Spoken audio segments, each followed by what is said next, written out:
I would like to take you through this article. You don't need to worry about all of it, just some of it. It is an article written by this woman, Dr. Nicole Bell, who is a professor at a faculty of education at a university in Ontario, in Canada, near where I live. She is an Indigenous person. So that is her, how she identifies herself. You can see that she tells the first thing to notice is which of the First Nations she is from. She is Anishinaabe, and she tells us which clan she is from, and she tells us the name of her home place, her land. Because, so this, Kitigan First Nation, is the tribal land that her people claim and live on, and so she identifies herself in relationship to the people that she comes from and the land that those people see themselves as belonging to. Okay, so I wanted to start with who she is, and then I will point out some highlights in this article. So, this is an education newsletter, and she has written an article about a program that she is running for teachers who are not Indigenous to learn more about Indigenous knowledge systems so that they are better equipped to teach Indigenous students, but also better equipped to talk about Indigenous knowledge to students who are not Indigenous. All right, so here's a photograph of the teachers in their training course. Now, this might not be what you expect to see when I say to you teacher training course, because they're outside. And there's a tent in the background, so they probably are sleeping outside and not just sitting outside. You will notice that they are sitting in a circle. All right, they are not sitting in rows. The circle is a way of creating a space that deflates hierarchy, that makes everyone look at each other, face each other, and that gives everybody sort of an equal space in the circle. And they're outdoors. They're not inside a classroom. They're not in a college or inside a university lecture hall. They are on the land. So that is essential for teaching anybody anything about the land. You don't, in Indigenous knowledge systems, you don't do it from inside a classroom. You do it from experiential learning out on the land. Okay, so there's a bunch of teachers who are not Indigenous out on the land learning something more about Indigenous knowledge. So the title of Dr. Bell's article is Land as Teacher. This might be a paradigm shift for you if you are not Indigenous. The idea that the land, it's more than a figure of speech. She's not just personifying the land to make a point. She actually means it literally. The land has things to teach us if we understand how to find them. So, all right. So she writes about the program that she ran, a 12-day placement, and they were on the land in her Indigenous community. So I would like you to pause and read these 3 paragraphs in black right now.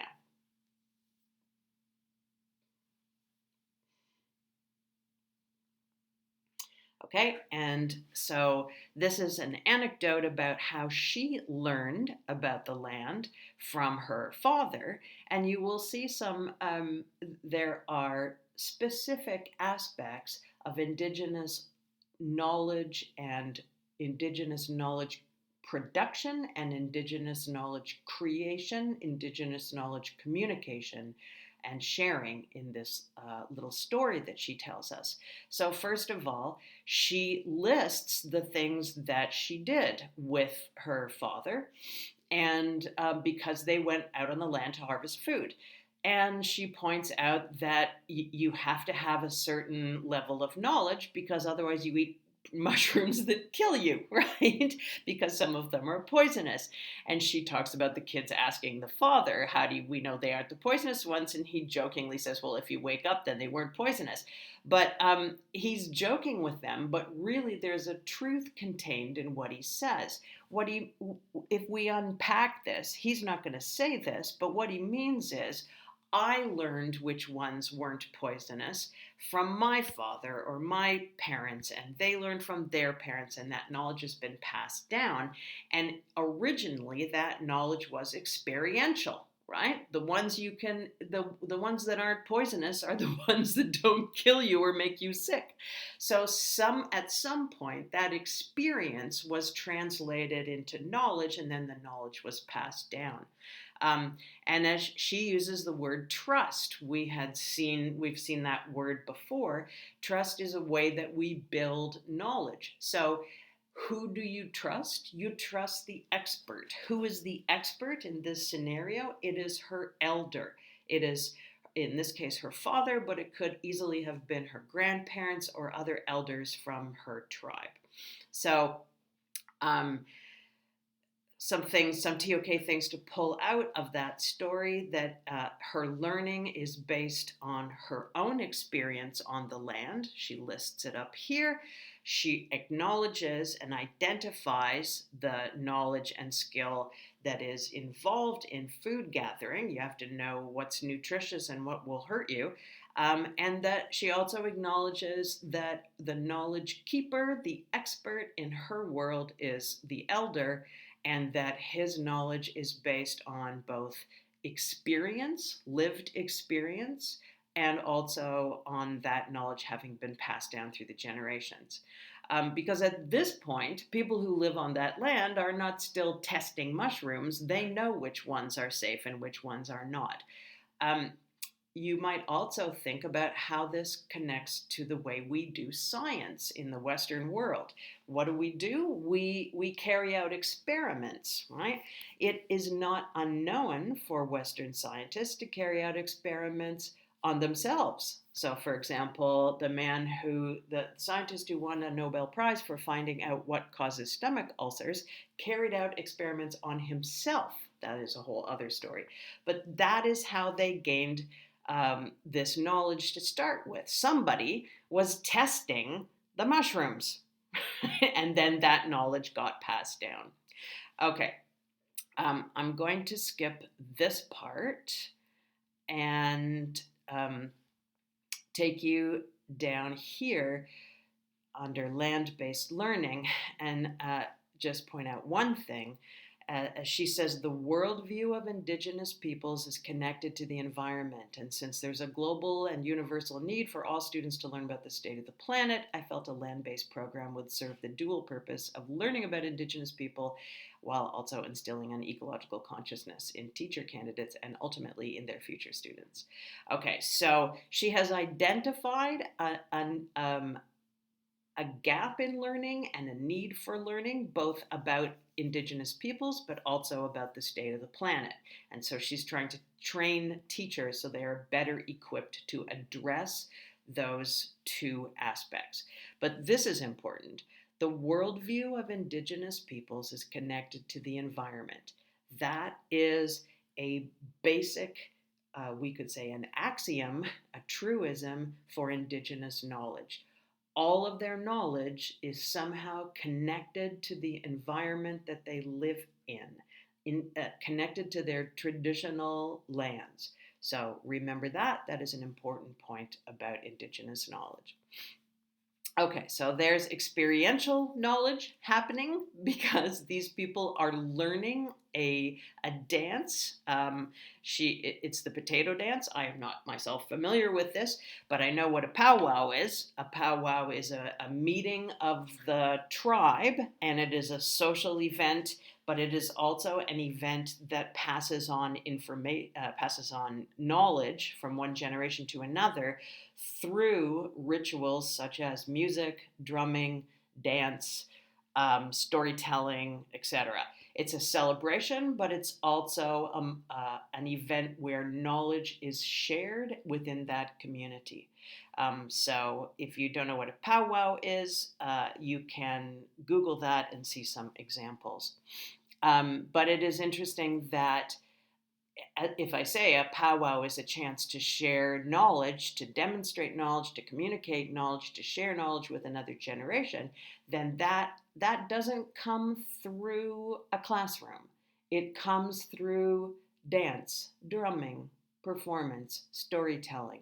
Those are ways of sharing knowledge, right? They aren't just sort of entertainment or performances.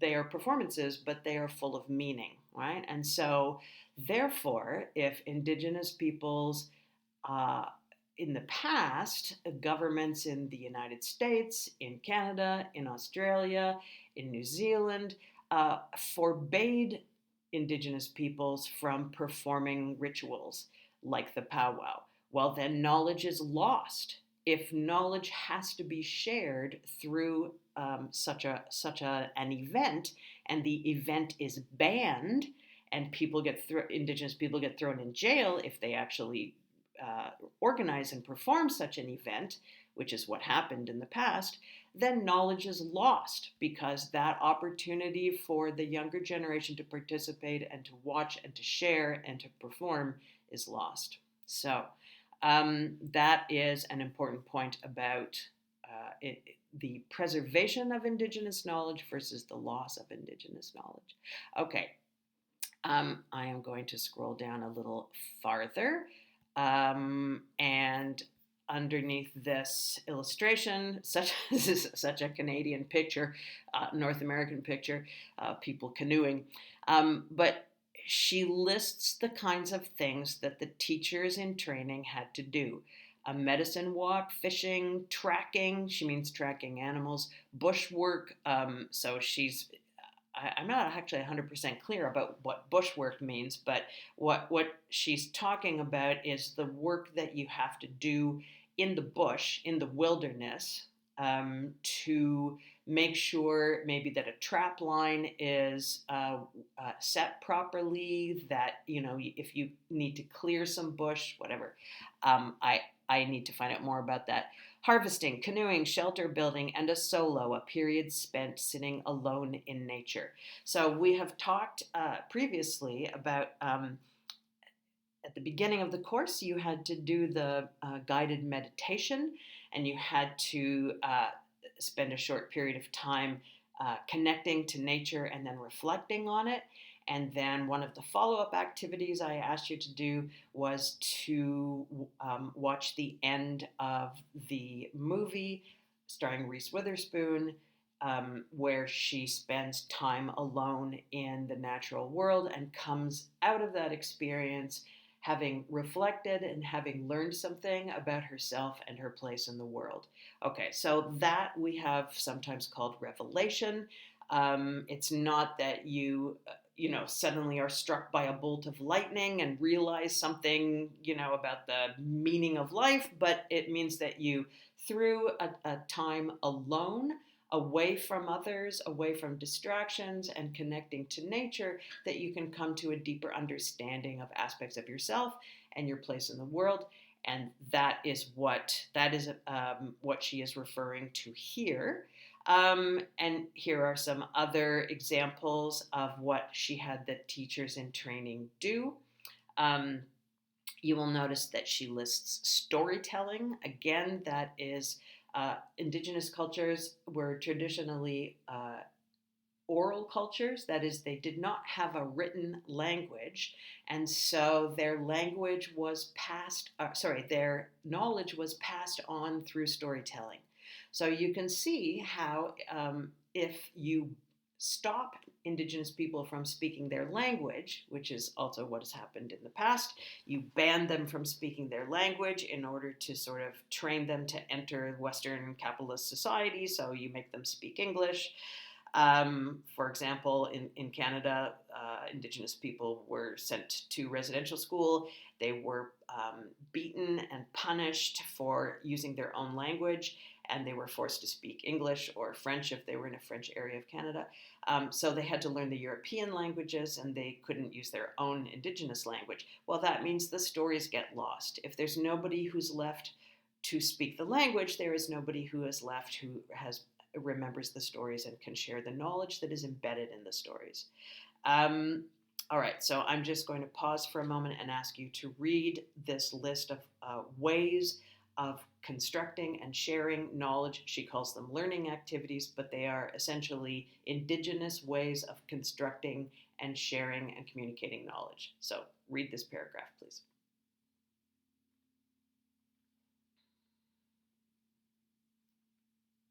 Okay, so moving on.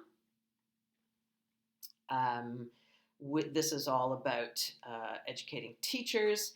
I will point out this word holistic, learning on and with the land. So the Western approach to the land has typically been one of exploitation, so and control and reshaping. So, what have Western societies done with the land? They have built on it, they have changed it. So, we've done things like we have literally destroyed forests, we have moved mountains, we have changed the course of rivers, we have altered the watershed, we have altered the environment, we have deprived species of habitat. Why? Well, we didn't go out thinking, yeah, we're going to deprive, we're going to kill 2.9 billion songbirds in North America, which is what has happened over the last 20 years. But what we did was we constructed buildings without thinking about the effect that they would have on other species on the land. We diverted rivers by doing things like building dams, for example, without thinking about what that would do to the watershed.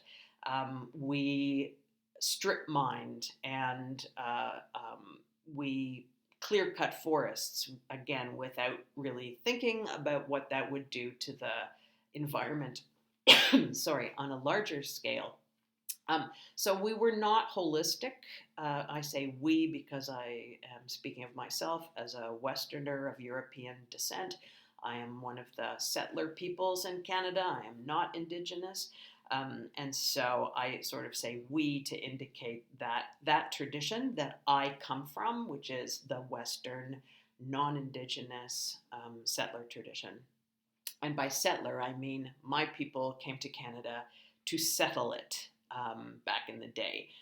We were not, unlike Indigenous peoples, we were not, my people came from England and Ireland and Germany, and we were coming to the New World as settlers. We were not residents of the New World for the last 10 or perhaps even 20,000 years, which is what the Indigenous people can say about their relationship with this place. Okay, so this is also a way of thinking about learning and knowledge sharing that you don't just think about knowledge as an intellectual process in the mind. You think about it holistically. There is that word again, holistic. You think about it holistically. How does the knowledge work on our mind, our intellect, our bodies, our hearts, that is, our emotions and our motivations, perhaps? So we know that emotion can be considered a way of knowing because even as a Western person, I understand that if I feel deeply about something, then that is an indication to me that I'm prioritizing it. So my heart, my emotion does help me construct knowledge because I know that that's a priority. I also know that emotions are probably fleeting and I shouldn't base huge decisions on them. But I also know that if something makes me feel deeply, I'd better pay attention to it because obviously it's something that matters to me. So in that way, I am using emotion to construct knowledge. Our spirits. So that is a spiritual, an understanding that there's a spiritual element to the human knower. So look at their four aspects of the human knower: the mind, the body, the heart, the spirit. So we might call mind the intellect, obviously the body, heart is emotion, and spirit is our spiritual aspect. So if you think about it, that is, these four things are often not talked about in school in a Western tradition, which might be secular and ignore spirituality altogether. Or some of my students have gone to religious schools where, like for example, a Catholic school, where spirituality is included in the curriculum, but not necessarily as a holistic aspect, and it is a very specific way of thinking about spirituality. For example, Catholicism. Um, okay, so I just point out these four aspects of learning, which are a holistic approach to knowledge. Um, I I will ask you to read. Sorry, these two paragraphs, starting with all education and ending with everything else. So I will pause while you read these two paragraphs.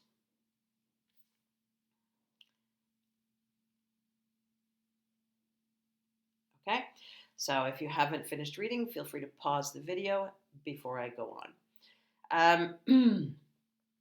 Okay, I will, yes, that's all I wanted to say about this article.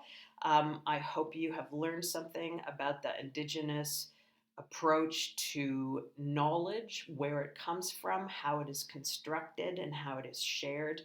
And I think there's nothing better than remembering this photograph of all of these non-Indigenous teachers pulled out of their comfort zone, probably.